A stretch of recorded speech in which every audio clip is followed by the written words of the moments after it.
Mr. Hayes, with all you've been through, going your own way in Fleetwood Mac's terms, you've really paved the path. You've done it your way. I love the way you've respected the old traditions and created your own. And so many people watching this have an admiration for you. They tell me, they may never say it to you, you may never get the letter in the mail or the pat on the back from your old friends, but you have never stopped, correct? You've never quit.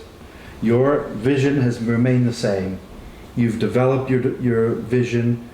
You've probably been backstabbed hundreds of times by close friends over the years because of decisions you've made, and probably felt immense pain from people, close friends that you thought would be close. How do you remain positive after all these years? How do you stay the path? How do you forgive? Can you forgive people who have spoken ill of you and were once a good friend? Is there a way, do you treat people a certain way because you've had so many knives in your back over the year?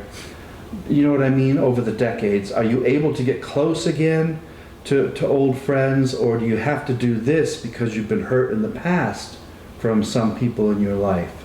How do you do it? I'm curious, because I get the same thing doing what I do at our dojo, because we kind of mix different things together. I get attacked from one side or the other, but there are several people who respect us for what we do.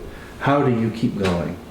Well, I think from the very beginning, once I found the martial arts in the 60s, I did Tang Sudo, God, I ate it up. I just loved it. I eventually outgrew it. I realized, there's more than just linear action, but I loved it. I considered that to be kind of a stepping stone, and certainly when I got to the Bujinkan in the 70s, it just blew my mind. I ate it up. I say to this day, I was the most dedicated student Hatsumi ever had. And I know there are going to be people who want to argue with that, but nope, I'll stick with it. Man. But it was like a stepping stone. I needed to do that. So shu, ha, ri. And there are people where when I look at them, were once great friends and all. People used to say, you're never going to get rid of me. And they eliminated themselves from my life. But I have to realize, why did they do that? They had their needs. And under different circumstances, I was supplying the answer to those needs.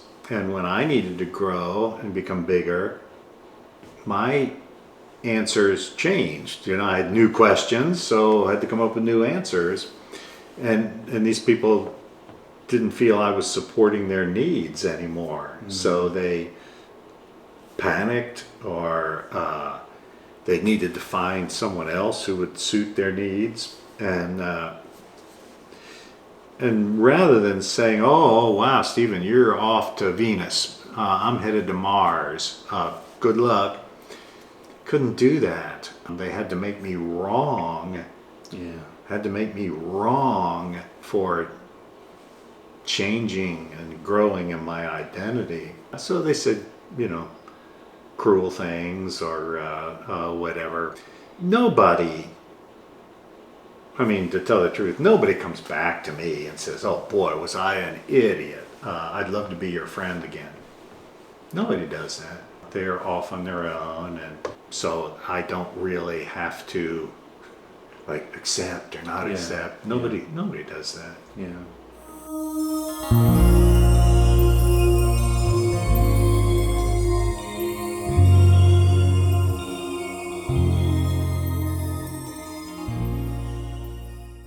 Mr. Hayes, a touchy subject for many people in the West is talking about death. Most people sweep it under the carpet. It's our Puritan society lingering with us. I talk about death all the time. My girlfriend gets on me and she's like, you're morbid talking about death. I'm like, no, I study it. I want to know more about it because it's the number one thing. It's the number one fear. What happens when we die, the dying process? Are we afraid of it? What do you believe? Religion comes into all this. Spirituality. Why are we here? What happens after is the big mystery. With all your study with the Dalai Lama and all your writings on Buddhism and the Eastern philosophies and the Western studies you've done on religions, what do you believe happens after you die, if anything? You know, there was a talk show where Keanu Reeves was the guest. And some guy asked Keanu Reeves, what happens after you die? And Keanu Reeves thinks for a moment. He says, people who loved you will miss you a lot. And the audience was just frozen. The interviewer kind of made some gesture. I mean, what? That's about all we can say based on what we know. Yeah, the people that loved you will miss you a lot. All the people I've talked to, the Dalai Lama, all the people I've talked to, nobody has ever died and thoroughly died and then like a week later came back and said, hey, here's what happens. It's all conjecture. It's all conjecture. There are cases of people who claim to have died and were brought back. And interestingly enough, a lot of those descriptions from various cultures were very similar in terms of the process of what they go through. Maybe we can learn a little bit of something like that. My own attitude is, very briefly put, live every day. Find something to celebrate every moment. Make every experience you have something sacred. And you may just run out of those experiences, and when it's time to die, I mean, nobody here gets out alive, right? So when it's time to die, just one more piece in the puzzle.